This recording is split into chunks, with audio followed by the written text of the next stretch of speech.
Hey everybody on YouTube, it's Scotty from Scotty's Record Shop, everybody on the vinyl community, and like I say always, everybody who's tuning in other than that. Uh, this is going to be I don't want to say a very short video, but of a group that I only have a couple of their albums. They only put out like 3 albums that I consider really worthwhile. Um, and that's the group Boston. But I'm going to show you some other things, a couple of other things. Um, that a lot of people don't get to see. One thing in particular that a lot of people don't get to see. It's again, it's one of these bootlegable. You can probably find it on the internet, but to have an actual copy of it, I know not a heck of a lot of you out there have it. Even you Boston fans do. So I'll show you. Let's just quickly go through the. It's really good. You have these first 3 anyway. I'm sure you do. If you don't, well, what's wrong with you? First Boston album. 1976 on the Epic label, and one of my favorite albums of all time. That's enough said, right? Perfect. The album is perfect to me.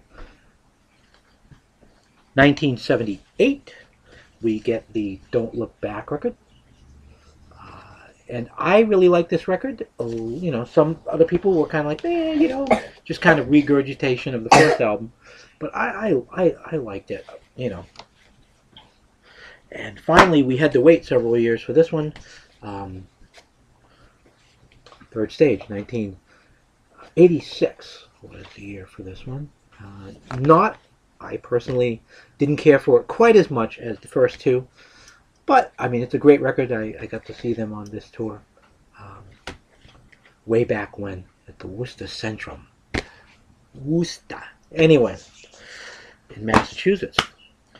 Anyway, the thing I wanted to talk a little bit more about than just show these 3 records is these demos that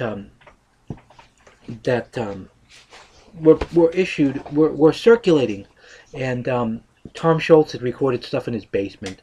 He had a nice little, I believe it was a 12-track studio going on. Very brilliant man. Very brilliant man. Built his own studio, did some recording. And they've circulated, one of the things it's called is Mission Aborted. There's a bunch of different names for these things. But originally, a long time ago, it was called We Found It in the Trash. Honest. That's what they claim. And this is the copy of it that I have. Even though it just says Boston, it's a real cheapo kind of cover. It's just a paste over of the first. It almost looks like it was taken off the 8-track or something of the Boston album. Nothing on the back. Very much, you know, a pirated copy, but it does have all those demos, or a lot of them. Anyway, quality of these are not great, but anyway, wonderful, wonderful. If you can find this in vinyl form, go for it. You know, I'm sure it's been repressed as a bunch of different things. This is the copy that I have, and I've had this since the early 80s, way back. One thing I wanted to clarify, some people, there's this thing that's been tagged on with some of the other, with that particular bootleg on CD issues, and it's kind of like they're billing it as the long-lost Boston album. Not the long-lost Boston album. You got to give credit where credit's due. It was the Barry Goodrow, his solo record from 1980, Mean Woman Blues.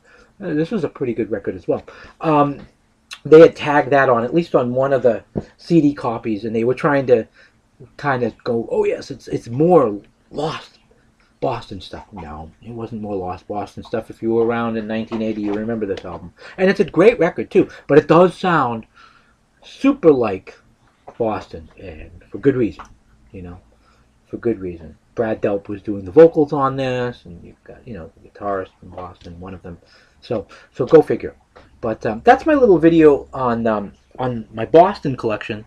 I don't have Corporate America. I don't really. I have it on CD actually.